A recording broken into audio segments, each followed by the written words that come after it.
Values Junior College, IIT, JEE, NEET Academy, Seat Guarantee Program. అక్క పంకజు వచ్చి ఎంత మారిపోయావు. నువ్వేంటి ఇలా చిక్కిపోయావు?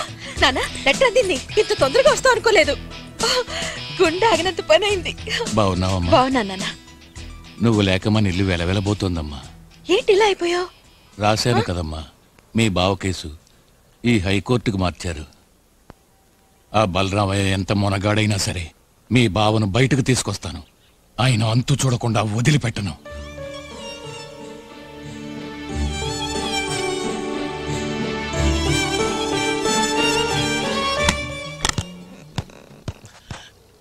బాబు ఏంటి సడన్ గా వచ్చారు? రే స్వామి, ఫోన్ చేసి ఒక్క మాట చెప్పుండొచ్చు కదా. రోడ్లో నువ్వు అమ్మాయి తేళ్ళలో నేను చూడకూడదనా? రోడ్ల నేనేం చూడలేదే. నేను నిన్ను చూసానయ్యా. ఇంతకీ నువ్వు ఎక్కడి నుంచి వస్తున్నావురా? నేను ఉద్యోగానికి వెళ్ళొస్తున్నాను. ఏ ఉద్యోగం, ఎప్పుడు చేరావు? చెప్పనే లేదు. ఏముంది, లాయర్ పనే. లా చదివిన వాడిని తాపి పని చేస్తానా? ఏమా, ఓ పెద్ద వకీల్ దగ్గర జూనియర్ గా చేరాను. ఎవరా వకీలు? శివాజీ అని పబ్లిక్ లిటిగేషన్ ఎక్స్పర్ట్. మంచి పేరున్నవారే. సరే వెంటనే చూద్దాం పదండి. వద్దు, ఆయన పాండిచ్చేరి వెళ్ళారు ఓ కేసు విషయంగా. ఏమిటన్నా సడన్ గా వచ్చారు? అంతా మీ అమ్మ కోసమేరా. ఎల్లుండి అపోలో ఆసుపత్రిలో చెకప్, వచ్చే వారం ఆపరేషన్, పేస్ మేకర్ పెట్టాలన్నారు. ఆపరేషనా? నిజంగా ఆపరేషన్ అమ్మా? నీ డ్రామా ఏమో అనుకున్నాను. ఆసుపత్రికి వెళ్లే ముందే మహాలక్ష్మిలా కోడలు ఇంటికి వస్తుంది అనుకున్నాను. ఏం చేయను, ఇలా అయిపోయింది. అయ్యా ఎవడ్రా వాడు? అయ్యా అయ్యా, రేయ్, వీడే కదా ఆ పొట్టిగా ఉన్న పిల్ల ఆశాని మన ఇంటికి తీసుకొచ్చే సన్నాసి. అది వదిలేయండి. ఆ గౌన్ ఎప్పుడో చిరిగింది. అవును, మీరు ఆదిత్య ఊరి నుంచేగా వచ్చారు. వాళ్ళ నాన్న బలరామయ్య బాగున్నారా? రేయ్ గుడ్డి వెధవా, నేనేరా బలరామయ్యని. అయ్యా, మీరు బలరామయ్యా? నా కళ్ళని నేనే నమ్మలేకపోతున్నారయ్యా. ఇలా అయిపోయారేమిటయ్యా? అయ్యా, పెదరాయిళ్ళ రొమ్ము విరుచుకు నిలబడేవారు కదయ్యా. ఇప్పుడు ఇలా చిన్నరాయిళ్ళ చిక్కిపోయారేమిటయ్యా? అయ్యా, భుజం మీద కండువా అనుకోకుండా జారి కింద పడ్డా కూడా చెలించని వంశం కదయ్యా. ఇప్పుడు కండువా వేసుకోవడానికి కూడా తడపటాయిస్తున్నారు కదయ్యా. అది వదిలేండి అయ్యా. మన మనిషిని కత్తితో పొడిచారే అని కృంగి కృషించిపోకండి అయ్యా. రేపు జరగబోయేది ఎవరికి తెలుసయ్యా? ఇదిగో ఆదిత్యం ఉంటున్న ఈ మద్రాసులోనే గంగ కూడా ఉంది. దానికేం చూసారా? రేపే ఒకరినొకరు కలుసుకుని మనసు మారి ఒక్కటయ్యారంటే మీరేం చేస్తారయ్యా? ఏమిటన్నా ఇది? పర్వాలేదు, నా తండ్రి కొట్టాడు అనుకుంటాను, కానీ ఆడవాళ్ళ మనసు చెప్పలేం కదరా. ఇప్పుడు అమ్మున్నారు. పేస్ మేకర్ వేసుకోవడానికి మద్రాసు వచ్చిన వారు పీస్ మేకర్ గా మారి మీ ఇద్దరినీ కలపాలి అనుకుంటే అప్పుడు మీరేం చేస్తారయ్యా? ఏమే, నువ్వు అలా అనుకుంటున్నావా? అయ్యో రామా, నేను అలా అనుకుంటానా? అబ్బా, అమ్మ అనుకోకపోవచ్చు. ఇడిగో ధ్వజస్తంభంలో నుంచున్నాడే, వీడనుకుంటే మీరేం చేస్తారయ్యా? చెప్పరా. ఈ కథలు నా దగ్గర వద్దు. ప్రాణం పోయినా సరే మాట మారదయో. ఆహా, ఇప్పుడు హాయిగా బాత్రూమ్కి వెళ్తాను. సార్, నేను బయలుదేరుతాను సార్. వెంకటపతి, అయ్యో సార్, నేను వస్తాను సార్. సార్, నేను ఈ ఆటోని కంటిన్యూ చేసి రేపు పొద్దున 7 టెన్షన్కి వచ్చేస్తాను సార్. లోపలికి రావయ్యా, కాఫీ సార్ సార్, మీరు ఆ కృష్ణరావు గారిని కలిసి మాట్లాడి రమ్మన్నారు. నేను అక్కడికి. కృష్ణస్వామి ఫ్యామిలీతో తిరుపతి వెళ్ళాడయ్యా. వద్దు సార్. వెంకటపతి సార్, మీకు తెలిసిందా సార్? చూడు, నాకన్నీ తెలుసు. కృష్ణస్వామి పెళ్ళాం 3వ నెల కడుపుతో ఉంది, అది కూడా తెలుసు. సార్ రావయ్యా. మీరు అనుకునే విధంగా నేను ఏ దురుద్దేశంతోనూ. అయ్యో, దురుద్దేశం సరుద్దేశం అంటే ఏమిటయ్యా ఇది? అలా కూర్చో నువ్వు. వెంకటపతి, లోపల ఏం చేస్తున్నావురా? సార్, దయచేసి నేను చెప్పేది వినండి సార్. వెంకటపతి, వెంకటపతి, మనిషి ప్రశాంతంగా ఉండే చోటు ఇది ఒక్కటే. ఇక్కడికి తగలడ్డావు. కావాలంటే వెళ్ళు. నాకు అవసరం లేదు, కానీ మా అమ్మాయికి ఒక మంచి కుర్రాన్ని చూశానని చెప్పాను కదా, అతను నీకు చూపిద్దాం.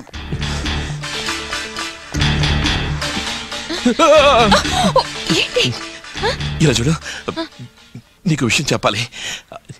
ఎప్పటి నుంచో చెప్పాలనుకుంటున్నాను. ఇప్పుడు సడన్ గా భయం నుంచి ధైర్యం వచ్చేసింది. కంటపడితే ప్రాణాలు తగ్గుతాయి లేదో కూడా తెలియదు.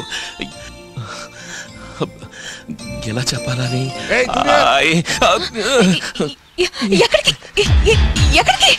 ప్రాణానికి ప్రమాదం. వస్తా. ఇప్పుడు నేనేం చెప్పలేను. మరిద్దరు చూసారు, నరికి పారేస్తాను. నేను వస్తా.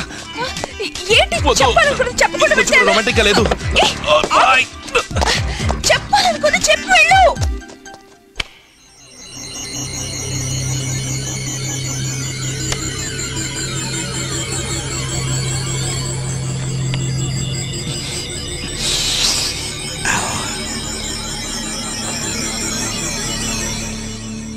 అది అది అలాగే లెఫ్ట్కి తిప్పి ఆపిస్తాం. అందరూ దిగండి. ఇల్లు వచ్చేసింది. ఇది శివాజీ ఇల్లా? అవును. లోపలికి వెళ్తే శివాజీని చూడొచ్చా? శివాజీ ఏంటి, నంబియార్ వీరప్ప ఫైటే చూడొచ్చు. వాళ్ళు ఎక్కడ ఉన్నారు? ఒక నీతో పాటు వచ్చారు, ఇంకోరు లోపల నుంచి వస్తారు. వస్తున్నారు చూడు. నువ్వా? ఇక్కడికి ఎందుకు వచ్చావు? ఇది వీరప్ప. నువ్వు ఇక్కడ ఎందుకున్నావు? అది నంబియార్. ఇతను ఇక్కడ ఎందుకున్నాడు? ఇదేంట్రా నా ఇంటికి వచ్చి ఇక్కడ ఎందుకున్నాడు అంటాడు. పిచ్చాసుపత్రిని తీసుకొచ్చావా? వచ్చేప్పుడు బాగానే ఉన్నారు, ఇక మీరే చేయాలి. ఈయన శివాజీ. ఇక్కడికి వచ్చాడడానికి ఈయనవడో? చెయ్యి చూపించి అసహ్యంగా వాడు వీడు అంటుంటే మాట్లాడకుండా నుంచుంటారే. ఏయ్, నా బిడ్డ ఉద్యోగం చేసే చోటికి నేను వచ్చానయ్యా. నీ అబ్బాయి ఇక్కడ పని చేస్తున్నాడా? నా కూతురుండే చోట నీ కొడుకేం పనయ్యా? నీ కూతురు ఇక్కడ ఉంటుందా? నా కొడుకు ఉద్యోగం చేసే చోట నీ కూతురికి ఏం పని? గది హౌస్ ఓనర్ని నా కారణం చెప్పి పట్టుకోమనరా. వారు చెప్పేదేమిటి, నేను చెప్తున్నాను. నీకు నిజంగా గుండెలో దమ్మే ఉంటే నువ్వు చంకనెక్కించుకుని గోరుముద్దలు తినిపిస్తున్నావే నీ జూనియర్ ఆదిత్యని వీళ్ళిద్దరి ముందు దించవయ్యా. ఏయ్, నా దగ్గర పని చేసామని పిలవటం నాకు దమ్ముండాలా? ఏయ్ ఆదిత్య,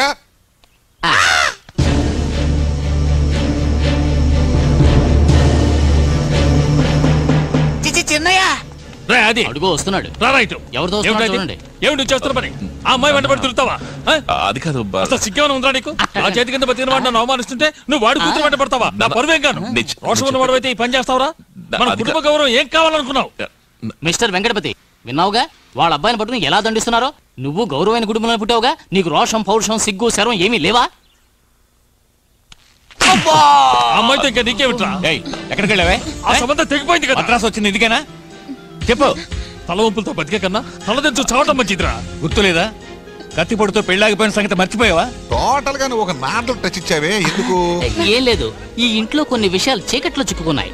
వాటిని వెలుగులోకి తీసుకురావడానికే నేను ఇలా నారదుడి వేషం వేయాల్సి వచ్చింది. నారాయణ నారాయణ నారాయణ హాయ్ నారాయణ. కోడి దొరికింది, ఏకలు తీస్తేనా ఉచ్చుతేనా? ఓర్తిక్కనా టింగరు, వీడికి మళ్ళీ ఏకలు తీసిన కోడి వండితే టేస్టే ఉండదు. నీకు మళ్ళీ బొచ్చుకొని తీసుకుపోయి అక్కడ ఏకలు తీసి వండితే super taste. Okay, Narayana Narayana. జోరుగా హుషారుగా షికారు పోదమా, హాయి హాయిగా తీయ తీయగా. ఆగండి, మీరంతా ఎవరు? వర్ణోత్తరణ సంఘానికి వ్యక్తుల కోసం వచ్చారా? అవును. నేను చెప్పేది వినండి.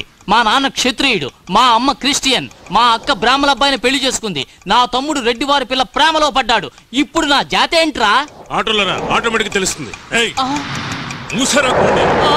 కోడ్నేనా?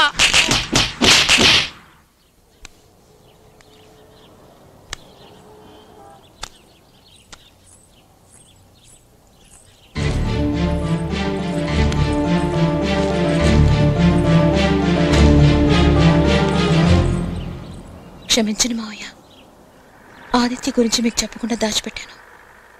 అందుక మొహం ముడుచు కూర్చున్నావు? మీ నాన్న తిట్టినది కదా? ఎలాగైనా మీరే నాన్నతో మాట్లాడి సమాధానపరచాలి. నా చదువు ఆపకుండా చూడాలి. నీకు ఆ అబ్బాయి నచ్చాడా? నాకు నచ్చాడనుకో, కానీ పేరేమిటని అడిగితే మాత్రం ఓల్డ్ టైప్ మిషన్ లాగా టొకటొకమని కొనుగుతాడు. సరే, వివాహం జరగకుండా ఉండడానికి అంత మీరు ప్రయత్నించారే, అది జరగాలి అంటే ఓల్డ్ ఫెలోషిప్ అని ఒప్పించాలి. అందుకు మీరేం ప్రయత్నించారు?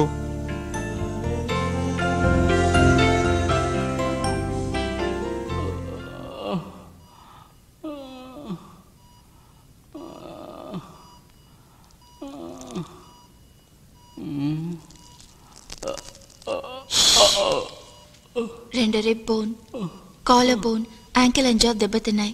పైగా లోగాయం ఒకటి. ప్రాణాలు దక్కటమే అదృష్టం. మాట్లాడకుండా ఉంటే మంచిది.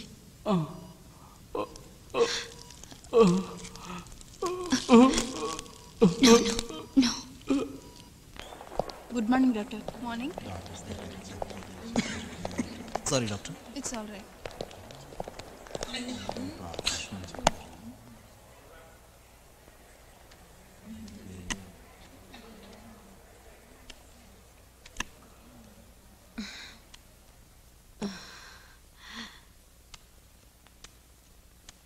ఇవి విజిటింగ్ హౌస్ కదమ్మా, వెళ్ళండి ప్లీజ్. అమ్మా, మా ఊరి పిల్ల ఓ నిమిషం చూసి వెళ్తుందిలేమ్మా. ఒక నిమిషం ఉండి త్వరగా వెళ్ళండి.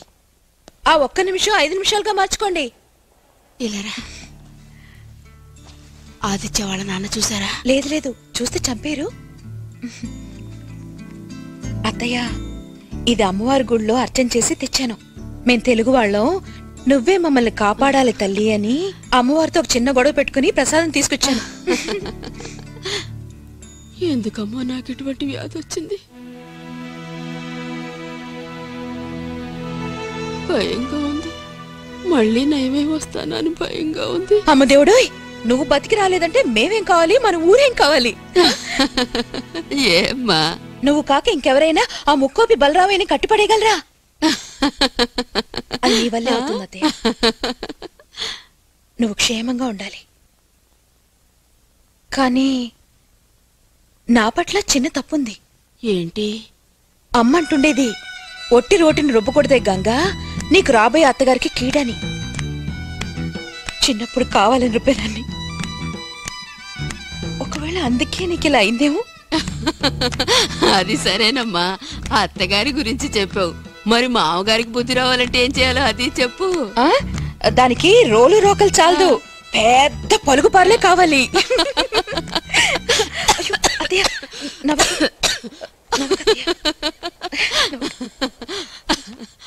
నేను గంగా కూర్చో. ఎందుకమ్మా భయపడతావు? నాకు నీ మీద ఎందుకమ్మా కోపం? నాకు మీ నాన్నంటేనే పడదు అంతే. వాడు అంత చెడ్డవాడేం కాదు. కాకపోతే ఎప్పుడన్నా కాస్త తిక్కరగితే నలుగురు ముందు నన్ను రారా పోరా అంటాడమ్మా.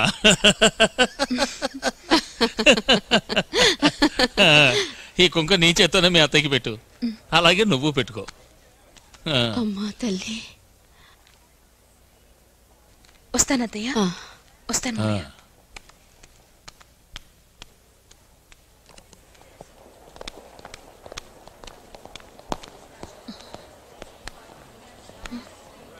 గంగా,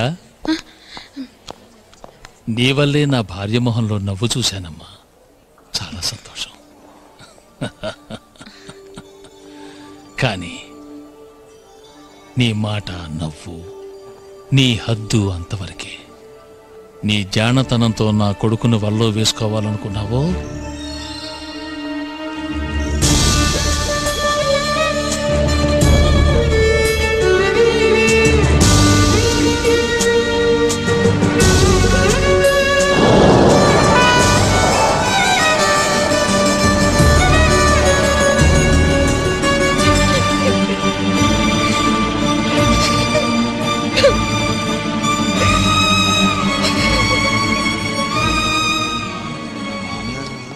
ఎక్కడికి పోయి తగలంటాడా శివ?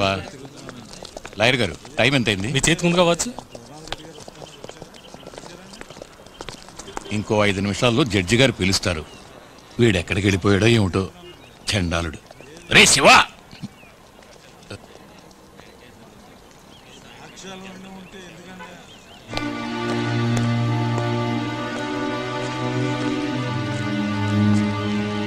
ఎక్కడ మీ వకీల్? వేరే కేసు విషయమే పాండిచ్చేరి వెళ్ళారు. మరి నా బెయిల్ అప్లికేషను? నన్ను పంపారు. నిన్న వచ్చిందారనే వెళ్ళు. నా ప్రాణం ఉన్నంత వరకు అది జరగదు.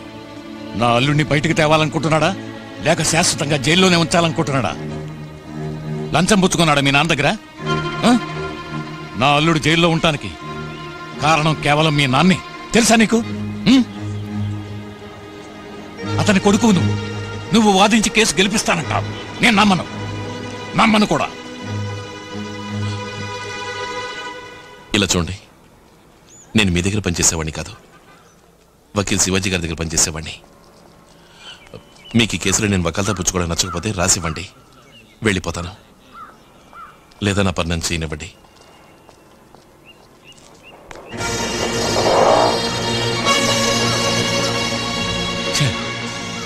అంతా అయిపోయింది, నాశనం అయిపోయింది. నా ప్రయత్నం వృధా అయ్యింది. ఇదంతా ఆ శివగాడి వల్లే.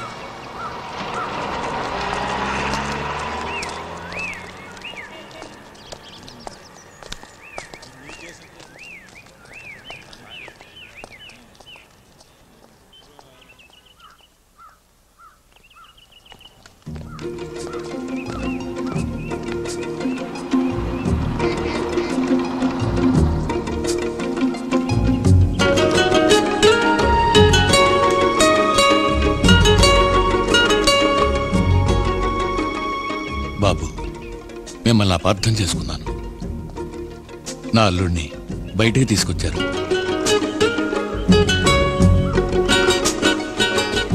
నా బిడ్డకి కొత్త జీవితాన్ని అందించారు. నా కూతురికి వివాహం నిశ్చయం చేశాను. పెళ్లి కొడుకు మరెవరో కాదు, ఇడిగో మీ ముందు నుంచున్నాడే, మీరు బయటకు తీసుకొచ్చిన నా పెద్దల్లుడే.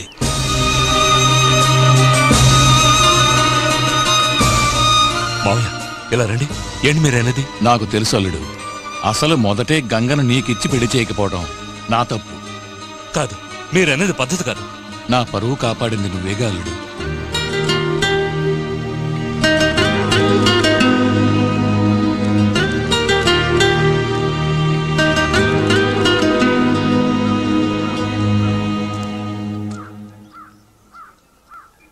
నా బిడ్డని తల్లికన్నా ఎక్కువగా ఒకరు చూసుకుంటున్నారు. నేను తన్నే పెళ్లి చేసుకోవాలని నిర్ణయించుకున్నాను. మీ అమ్మాయిని చేసుకోవడానికి చాలా మంది ఉన్నారు, కానీ తనకెవ్వరూ లేరు. నేను తన్నే పెళ్లి చేసుకోబోతున్నాను. వీలైతే వచ్చి పెళ్లి జరిపించండి. ఎవరు? మంగమ్మ.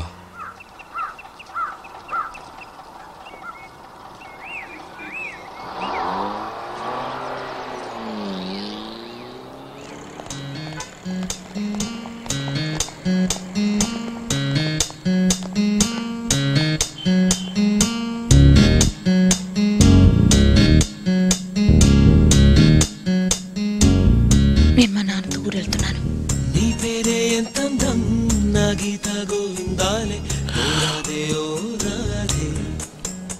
అంత విన్నాను. నువ్వేమన్నావు?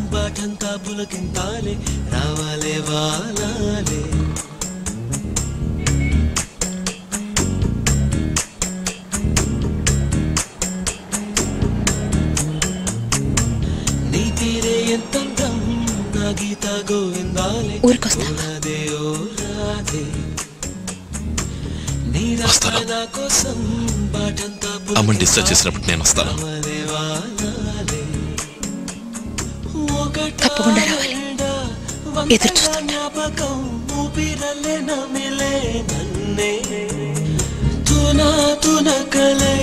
పడిపోయే వేళల్లో ఎదురే వస్తే చాలే.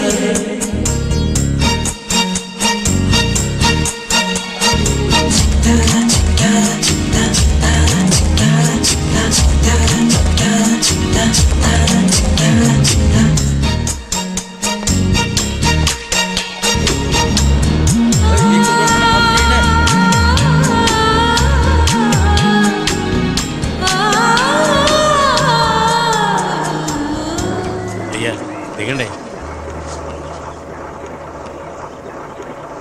హాయ్ తాతయ్య. గంగా. అమ్మమ్మ బాగున్నారా? రైట్. నీ కోసం నా కళ్ళు కాయలు కాసాయమ్మా. ఏమిటమ్మా ఇలా చిక్కిపోయావు? ఏం ఇంజనీర్ చదువు నా మనవరాలు సగం చేసింది. హాయ్ పట్నం పిల్లలా ఉన్నావు గంగమ్మ. దినేష్, మంగా నువ్వేమో అనుకున్నాను, గట్టిదానివేనమ్మా. నిన్నో విషయం అడగాలి, వస్తాను. తిన్నగా ఇంటికొచ్చి అడుగుతాను. అదేగా సాంప్రదాయం. ఏమంటావు అల్లుడు?